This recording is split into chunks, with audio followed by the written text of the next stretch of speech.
Alright, hello, and welcome to the Cyan family. I am Cyan Skulls. I will be your host today on this magical LEGO Fortnite journey. Thank you so much for being here. If you are new here, well, of course you're new here. This is my first video. Welcome. I will try to be consistent about uploading LEGO Fortnite tutorials, tips, and tricks that I've learned along the way, and just overall LEGO Fortnite content. So I thought I would share some of my wisdom with you guys since I play this game an unhealthy amount and it has consumed my entire social life. So today I'm going to be teaching you guys how to get the epic pickaxe and the epic forest axe early on in the game, basically within your first few hours of gameplay, and that way you can get the best materials in the game. So we're going to head over to the dry valley to start because that is a great place to start. So as you can see here, I've made it to the dry valley, and what I want to do is I'm going to go and find one of those blast core dudes, this guy, the little volcano looking crab guy, and what we want to do is we want to get him to follow us and then explode by the cactuses. And unfortunately he didn't make it to the cactuses, and so we only got a couple of granite and wood, but fear not, there are more of them scattered around the world. So, oh look, a brute, hello. We're gonna avoid him and try to pick up this blast core really quick and avoid his little toxic spitballs. Alright, we got the blast core, which is good for upgrading weapons with damage increases, the essence of damage. So we're gonna go and keep trying to find one of those volcano blast dudes. I just call them little blast dudes. I don't know what they're actually called. I just know you get blast core from them.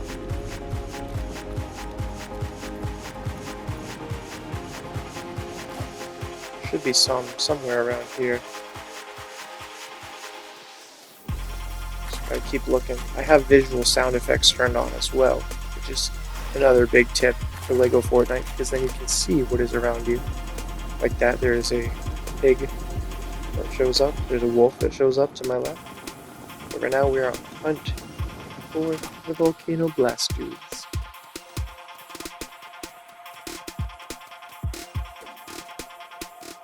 Any day.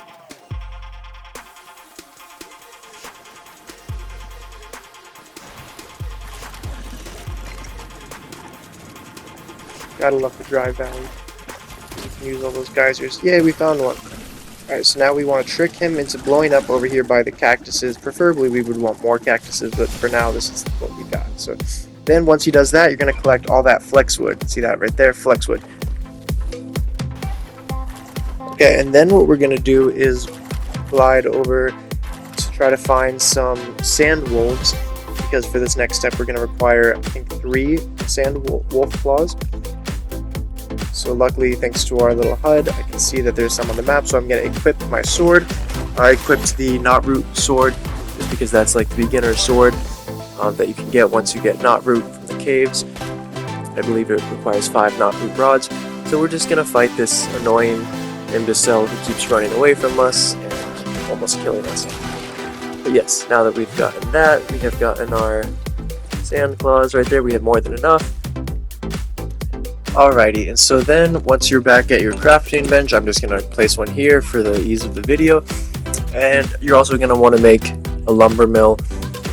What you're going to want to do is put in 3 flexwood to get 3 of those flexwood rods, and then we're going to wait for those to process while we do our little dance, our little victory dance. So you will want enough wood and granite to make a wooden mill and a crafting bench. Okay, we take those flexwood rods. Had to drop something here in order to carry them. And then you can make the pickaxe with 3 sand claws and 3 flexwood rods. So now you have the rare pickaxe basically within the first few hours of gameplay. I'm just gonna destroy my benches here and get the wood back, the granite back. And then what you're going to want to do is find a cave. I happen to already find one. You can find them on the map. At first you have to go out and find them, but once you've already found them, they appear on the map. So I'm going to enter the cave here.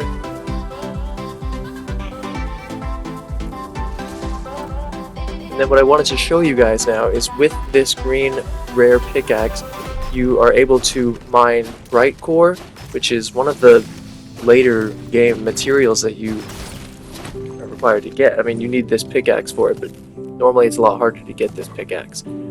But with this method, now you have the axe, you can mine bright core. Again, I had to drop some materials to pick it up. Just wanted to show you that you can in fact mine the bright core.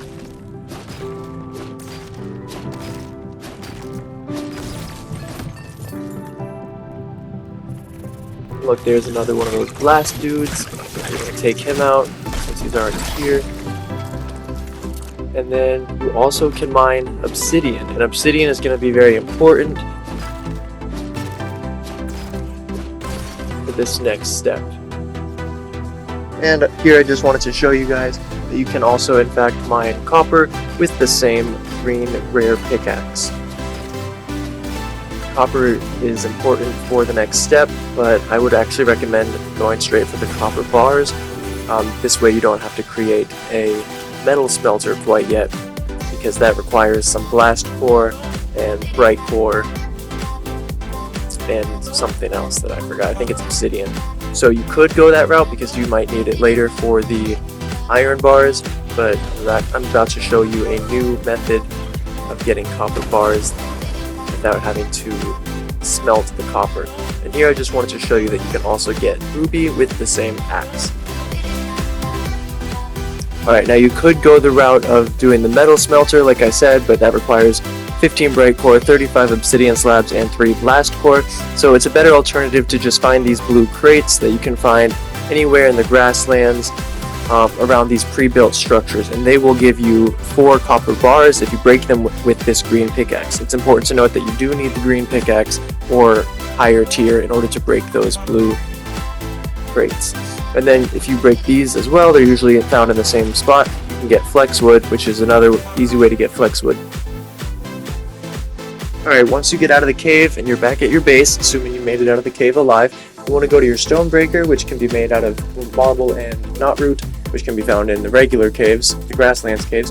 You just want to simply put your obsidian slabs in there, and your obsidian in there, and it will be turned into obsidian slabs. Alright, now what you're going to do is get some knotroot. You should have already had knotroot at this point to make the stone breaker, but I already used all mine to actually make stone breaker, so I needed to go back and get some more knotroot. And if you didn't know, the safest place to get knotroot is the Star Wars cave that they added into the game, the Rebel Base cave, because there's no enemies in that cave, so you are free to safely mine knotroot and marble.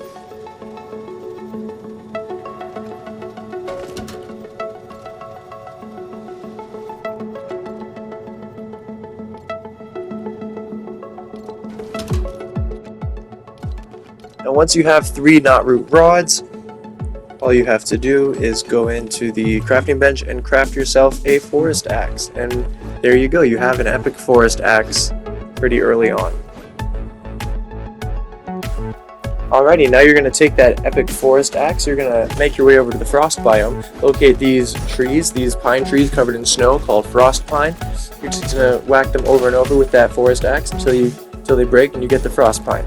As you can see, I unlocked the frost pine rods recipe, and we only actually need 5 of those to make the epic pickaxe, but it's good to stock up on frost pine for other things such as the crossbow. Once again, we find ourselves here back at our main base. We're going to go and grab those obsidian slabs that we converted with our stone breaker, and we're just going to deposit those frost pine into frost pine rods. So we're only going to deposit 5 because that's all we need for the pickaxe right now. We're going to do our little victory dance while we wait.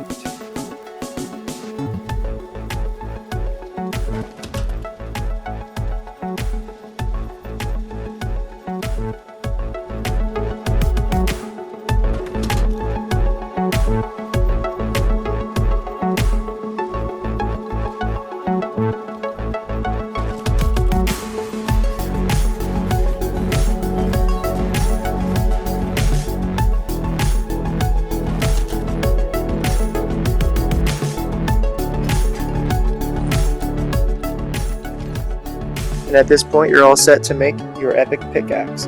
Now you officially have the epic forest axe and the epic pickaxe all within the first few hours of gameplay.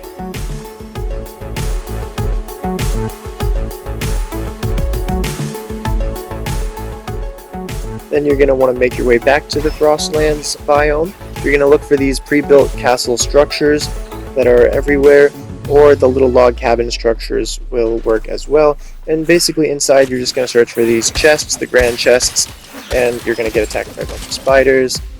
So don't mind me while I exterminate those really quick. Now where was I? The grand chests, which usually contain some pretty good loot. So after you get the loot that you want out of them, you're going to want to break them, as I just did, and make sure you have enough room in your inventory, which I don't, so I'm clearing that out now. And then you're going to grab the iron bars. Iron bars are key in this game because they allow you to create items such as the recurve crossbow, such as the knight shield, and the epic longsword, which is the best sword in the game, especially once you add damage essences onto it. It's important to note that while in the Frostlands you will be cold, so it's good to carry around a torch or have some spicy burgers on hand, or both.